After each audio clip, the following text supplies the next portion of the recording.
Umuntu uri bwumve ibintu ugiye kuvuga kuri iri cupa akumva abikeneye. Njyewe mba mfite umutima wo kuba nyine nshaka kugabanya ibiro n'ibiki byose, ariko simbona uko ngira gutya gute. Iyi slimming rero igufasha nimugoroba, ku manywa ntabwo inywebwa, ni detox. Igufasha gute? Ufata ikiyiko kimwe, no mu minsi 4 wakwongeramo ibiro 5 cyangwa biri no hejuru, bitewe n'ibintu wafashe n'uburyo wabifashemo n'amasaha bifatiye. Ntabwo nigeze niyongera ibiro. Noneho urebe na wa muntu utakaza ibiro ari muri siporo, urebe na wa muntu utakaza ibiro atari muri siporo, nabo ni abantu babiri baba badasa. Ni byiza rero ko utakaza ibiro mu gihe ubishaka. Niba ushaka kugabanya ibiro, bigabanye, ariko ucunge no mu maso yawe, urebe nimba hasa neza.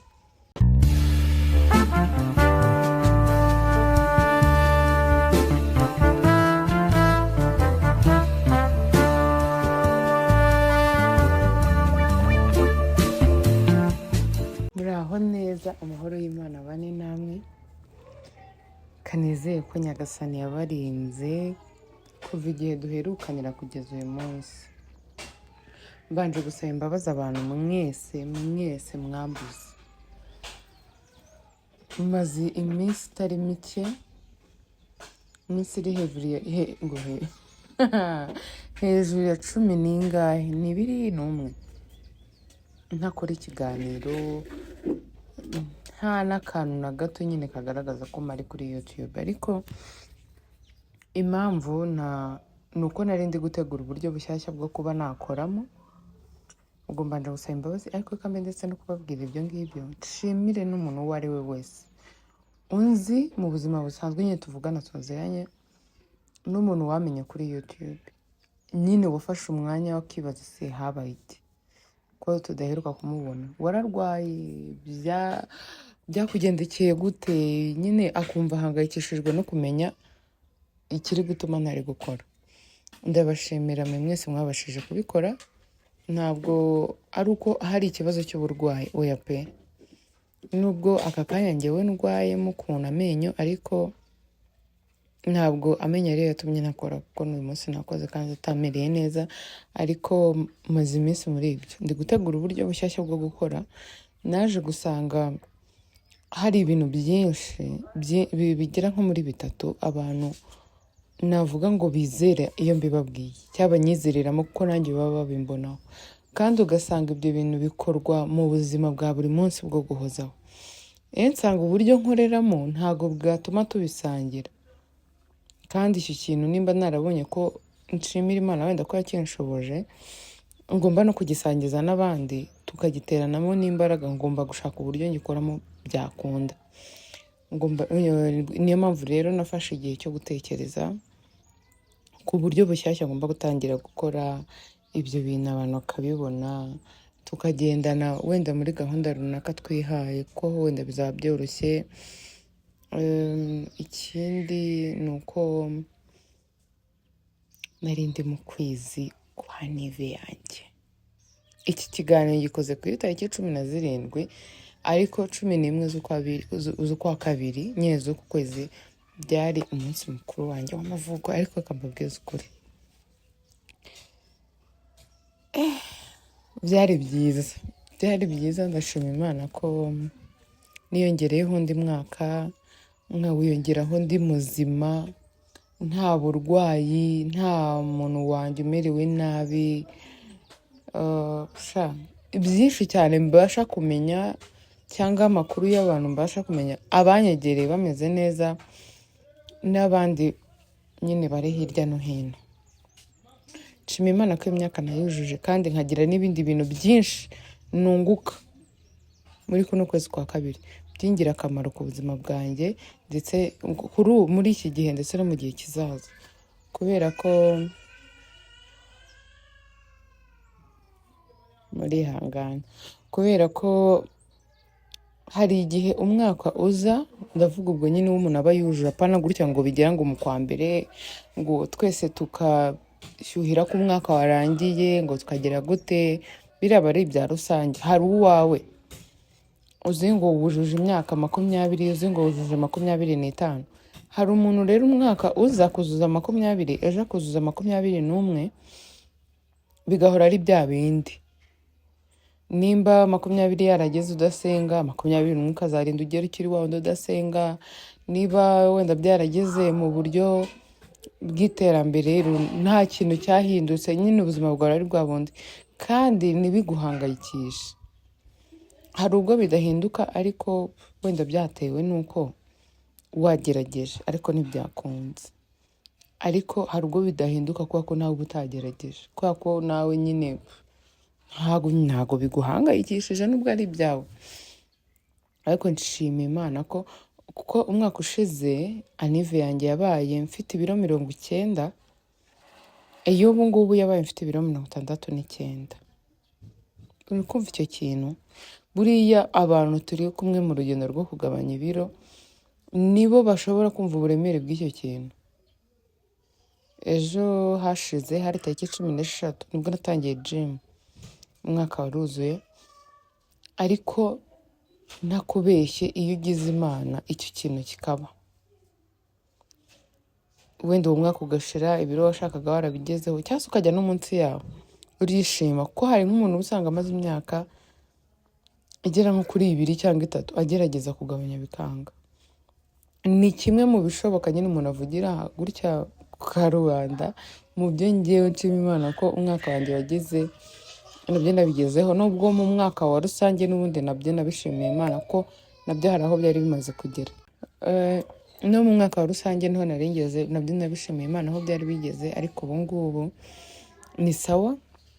Ikindi uyu munsi nifuje gukora ikiganiro kubera ibi bintu bibiri, kubabwira ko mari meze neza, nta kibazo cy'uburwayi, ahubwo ari uburyo ndi guteguramo ibikorwa byanjye. Akaba ari bwo buryo nyine bwatumye imara iminsi ntari kuboneka. Ikindi ni uko hari akantu keza nabashije kumenya, numva ni byiza ko nagasangiza abantu. Murabizi buri munsi mbabwira ko muri Sunroot baba bafite imiti ifasha ku bintu byinshi.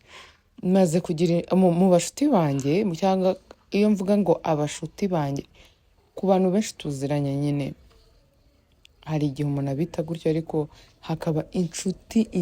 Nimvuga ngo inshuti uzumva ko uwo muntu yihariye, ariko mu bantu tuziranye cyangwa borohereza mvuge gutyo, abenshi b'igitsina gore bamaze kugerageza imiti nababwiye yaho, kandi byagenze neza. Buriya kubona akazi ko kwamamariza umuntu ibintu bye kandi bikaba binakora, ni ibintu bibiri bitandukanye. Ushobora kubona umuntu wamamariza akaguha amafaranga ariko ibintu bye bidakora, wowe bikaba birimo kukwangiriza ku rundi ruhande. Nyine abantu bakavuga ati ibintu abatubwira nawe ni imitwe. Ariko nshimira Imana ko n'ubundi ibintu bye birakora cyane pe. Mubyumve ko bikora.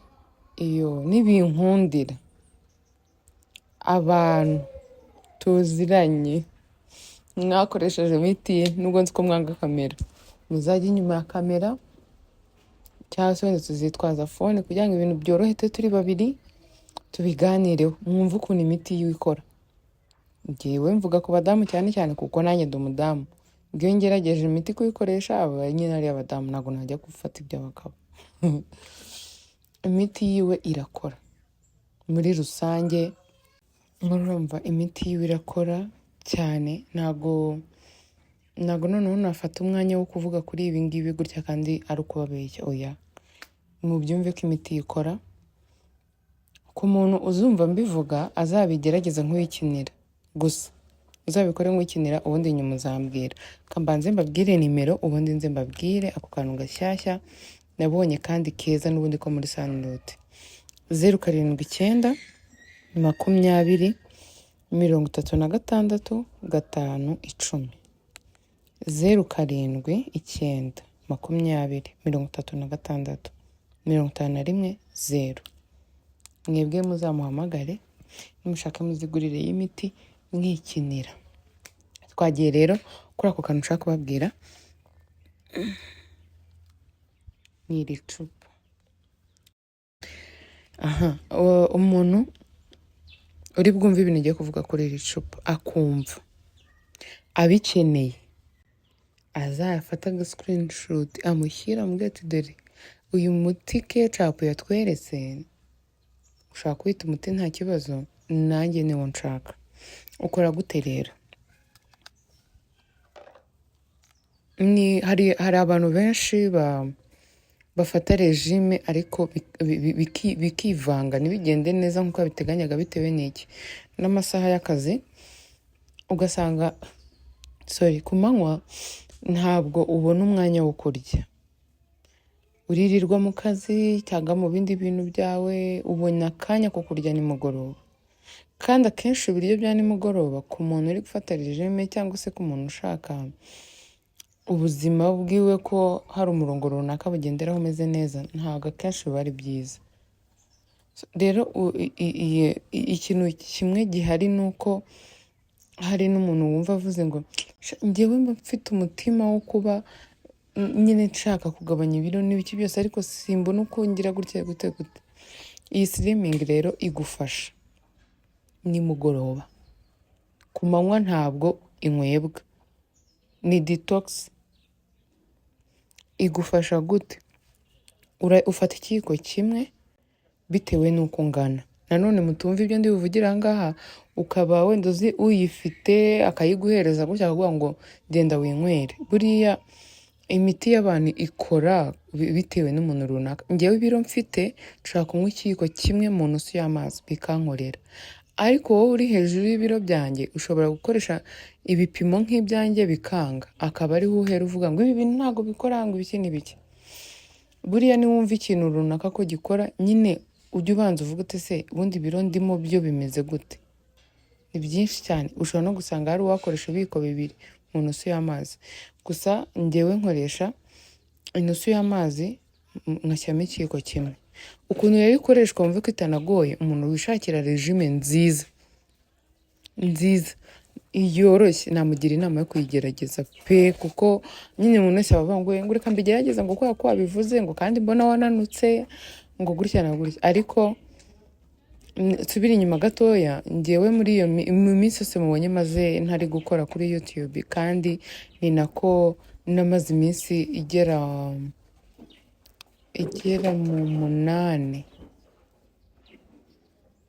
mu munani nahinze kubara twibye, igera mu 8, iyo minsi 8 niba ntibeshye ntakora siporo.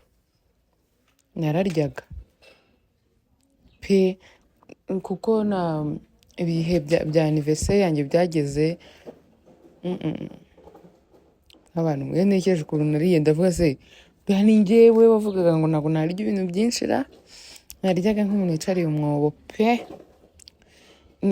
Kandi ikintu cyambayeho naryaga nimugoroba, ko abashuti banjye nanabashimiye twasohokanye muri iyo minsi twabaga turi kumwe, akenshi twagendaga nimugoroba. Naryaga amasaha ari hejuru cyane, bwije hejuru ya 2:00, nkanywa fanta ibintu nk'ibyo ngibyo. Ariko murabizi ko kwiyongera ibiro ni umwanya muto cyane, muto. No mu minsi 4 wakwiyongeramo ibiro 5 cyangwa 2 no hejuru bitewe n'ibintu wafashe n'uburyo wabifashemo n'amasaha bifatiye. Ntabwo nigize niyongera ibiro, kuko naragiraga nakomezaga gukoresha no detox. Iyo nusu y'amazi yabaga nyine n'amazi yabize, ushyiramo ikiyiko kimwe. Kuri njyewe niko mbikoresha, nagashyiragamo nkayinywaho mbere yo kurya, iyindi nkayimaramo nyuma yo kurya. Ntabwo ari cya kintu uzanywa ngo ujye kujyana na toilette, oya, ntabwo iyo gahunda irimo. Nta nubwo ari ukuyinywa ngo utegereze ngo uraza kujya kuri toilette ngo ibiki, oya, urayinywa ukaryama nk'ibisanzwe. Ujye kuri toilette n'ubundi byaba ariyo masaha yawe. Rero iyi gahunda irarebana n'umuntu ushaka kwifatira regime nimugoroba, n'ubundi itegeka kuyikoresha nimugoroba. Ubwo simbabwiye akantu keza k'ingenzi, abantu nkabwiye mwawe mugakeneye mushyire imitima muri comment, kuko ndabizi neza ko hari nk'umuntu ukora regime ku manywa akarya, nijoro akanga kurya ngo kugira ngo abyibuha kandi ashonje cyangwa se yumva nk'ibiryo batetse abishaka cyangwa se asanzwe ananabikunda yumva ashaka nyine kubirya ariko kubera nyine iyo gahunda akumva wapi. Ariko ino detox ushobora kuyikoresha rwose ibiro byawe ntibyiyongere bikanajyaho umunsi wumva icyo kintu nicyo ukeneye kugira ngo nimba uri kubona gukomeza gukora regime yo ku manywa iri nko kukugondoza cyangwa hari n'ukuntu umuntu afata regime bigatuma akazi kagenda nabi ugasanga ufashe regime ntabwo uriye kandi akazi ukora wirirwa ugenda birasaba kuba ufite imbaraga ariko noneho bigeze ahantu zishira ugiye nk'ahantu umeze ngo nyine umeze nabi ku buryo umuntu wese akubona akatakubaza urarwaye. Uzarebe nk'umuntu urugero watakaje ibiro byinshi cyane mu gihe kimwe ukuntu abasa, urebe na wa wundi ugenda abitakaza gake gake ukuntu abasa. Ni abantu babiri baba batandukanye. Noneho urebe na wa muntu utakaza ibiro ari muri siporo, urebe na wa muntu utakaza ibiro atari muri siporo, nabo ni abantu babiri baba badasa. Ni byiza rero ko utakaza ibiro mu gihe ubishaka, kuba bishaka ubu nibo ndi kubwira, ntabwo ndi kubwira babandi baza bakumva ibintu bitabareba bikarangira bashyizemo komenti zipfuye amaso. Niba ushaka kugabanya ibiro bigabanye ariko ucunge no mu maso yawe urebe nimba hasa neza nyine ku buryo umuntu akubona akumva yishimiye ukuntu uri kungana, akumva atera ikirenge mu cyawe, apana kuba yabibona akavuga ati biriya nabyo happy birutwa no kubyihorera nkakomeza nkamera kwa kundi. Ko hari umuntu ubyibuha ukabona ni ikibaju arasa neza, hari umuntu unanuka ukabona arasa neza, hari n'umuntu unanuka ukabona mbere aho ngaho. Rero si ibingibira ni ibyo. Ikindi nashaka kubabwira ko nyine gahunda zanjye zo gukora zigiye kugaruka ku murongo nk'ibisanzwe, ko ngiye kongera kubaha ibiganiro, kubaha utuntu n'utundi. Hari utuntu ndi gutegura gukora nimba twatangiye nyine nidutangira nzababaza niba mubona ari sawa nzadukomeze cyangwa se nzabe nuhagaritse, ariko mwumve ko ndimo ndapanga ibintu byiza cyane kandi birimo inyigisho zitari nyinshi cyane. Murabizi iyo ari ibintu urugero mfite numva nasangiza abantu bimeze nko kwigisha, mfata umwanya nkakora ikiganiro. Iyo mbona hari nk'akantu namenye ko guteka keza cyangwa nsanzwe nzi keza, mba numva nagasangiza abandi, mfata umwanya nyine uhagije kuri ko. Iyo hari ikintu runaka nabonye nyine nk'uko mbikoze kuko narayikoresheje ariko byaramfashije, sinigize niyongera ibiro, ahubwo nagiye n'umunsi y'ibiro nari mfite njya kuyitangira. Ikindi ni nk'ibyo byose. Rero utwo tuntu nitangira kuzaza barimo inyigisho zitari nyinshi n'ibyo mbasezeranyije. Ntabwo ari filime, ntabwo ari filime ubu ngubu nabaye nyicumbikishije. Filime yari iri kunsaba ibintu byinshi cyane, mbona icyiza nuko naba nyicumbikishije ahantu. Hari umuntu wambwiye ngo wose ngo iminsi umaze utari gukora ngo wabaye nkodesheje iyo cano yawe. Nanjye filime yanjye nabaye nyikodesheje ahandi hantu mu gihe ibintu bitarajya ku murongo, ariko nimara kujya ku murongo n'ubundi nta kabuza ngomba kuyikora kuko ibitekerezo biri ngaha. Mwakoze cyane rero kunkurikira. Ikindi abantu muri bwumve mwishimiye kugerageza ino detox, mwazahamagara izo nimero nabahaye zo muri Sunroot, nongere nzibabwire bakabihera akantu k'ubwenge kabafasha, cyangwa se ugafata screenshot ukayibaho ukababwira ati dore nakakuye kwa Ketchup, niwe wavuze gutya na gutya, ndashaka akangaka kugira ngo utazibeshya wenda ukababwira ibindi bitari byo kuko bafite byinshi. Ikindi ntabwo ari ku badamu gusa no ku bagabo, ikintu cyitwa ama infection bakoraho rikaka. Hari igihe nzashiduka n'amabanga yose mfite nyavuze. ariko ama infection ku tuntu nyine tw'amayendere iyo tumeze neza ngewe narabizeye. 07 20 36 51 10. So ntabwo ndi bukore ikiganiro kirekire kitabarambira. Ikindi nanjye ntabwo ndamererwa neza, maze iminsi bakura bagira bate amenyo atameze neza. Ntabwo nshaka kuvuga ibintu byinshi, naza gushiduka narwaye n'umutwe. Imana ibandindire, Imana ibamere umugisha, Imana ihaze ibyifuzo byanyu, Imana ibamere kuba abantu bakomeye, imere abadamu kuvamo abantu bakomeye cyane. Abantu bari mu bibazo Imana iborohereze, abantu mwabuze amafaranga kugira abana bajye ku ishuri Nyagasani aborohereze. Birababaza kubura amafaranga y'umwana w'umuhanga, icyo ni kimwe, birababaza cyane. Kabone n'ubwo umwana yaba atari umuhanga mu ishuri nabyo birababaza, ariko noneho iyo umwana ari umuhanga uba wumva wishinja icyaha cyo kuba uri kumusubiza inyuma. Imana rero irebe buri muntu uwo ari we wese ikintu arimo kimugoye, Imana imworohereze. Abarwaye Imana ibakize, abarwariye kwa muganga, abarwariye mu rugo, abafite agahinda, ababuze abantu babakunda bya nyabyo, Imana ibaha abantu babakunda. Umva, Imana ibamere ibyiza, ibarinde inshuti mbi, ibarinde indyarya, ibarinde inshuti zibateza ibihombo, inshuti zidafite icyo zibungura haba mu bitekerezo no mu bindi.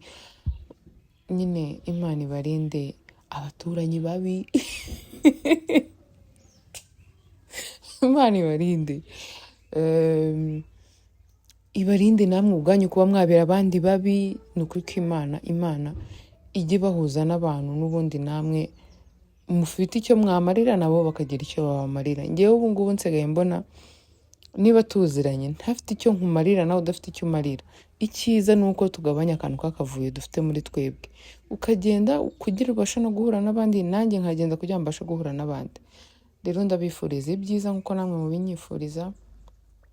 Ikindi nifurize buri musilamu wese kuzatangira igisibo neza, Imana ikazadufasha tukajya tubona ifutari bitatugoye, Imana ikadufasha tukazahura n'ibyiza byose by'igisibo, kandi igisibo kikazadusigira impinduka, ntikizadusiga uko cyadusanze.